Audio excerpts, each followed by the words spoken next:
तपस्विनी योगशाला में पिछले 4 महीने से आ रही हूँ। यहाँ आने का कारण मेरे पैरों में होने वाला एंकल पेन था और नी पेन भी था, क्योंकि आफ्टर डिलीवरी मैंने काफ़ी वेट पुट ऑन कर लिया था, जिस वजह से मुझे मॉर्निंग में उठते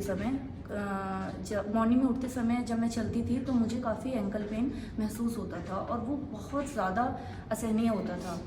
अब क्योंकि तपस्विनी योगशाला में मेरे हस्बैंड ने भी योग किया है और आज अभी भी वो कंटिन्यू हैं पिछले 1 साल से।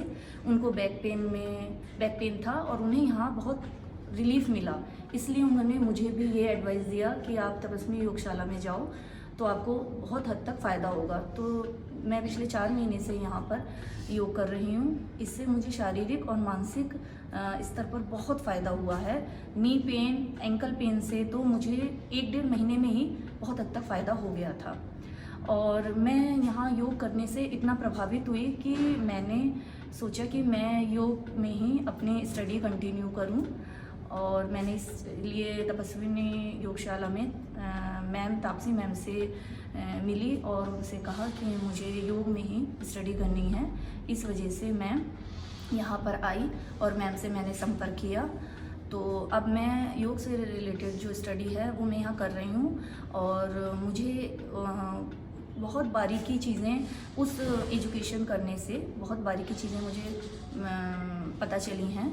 और मैं आप सबसे ये अनुरोध करती हूँ कि आप तपस्विनी योगशाला में आइए और साथ में अपने बच्चों को भी लाइए, क्योंकि हम लोगों के लिए तो ये बहुत फ़ायदेमंद है ही योग करना, लेकिन अब जो न्यू जनरेशन आ रही है उसके लिए भी योग करना बहुत फ़ायदेमंद है।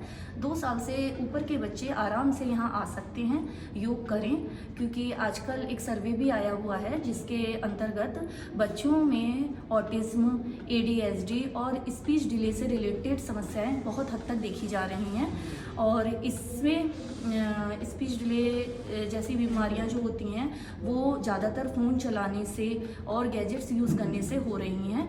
हालांकि हम अपने बच्चों को इन गैजेट्स से दूर नहीं रख सकते, लेकिन योग से बहुत हद तक उन्हें मेंटली लेवल पर स्ट्रॉन्ग बना सकते हैं। तो आप भी आइए और अपने बच्चों को भी योग के लिए प्रेरित करिए। नमस्कार।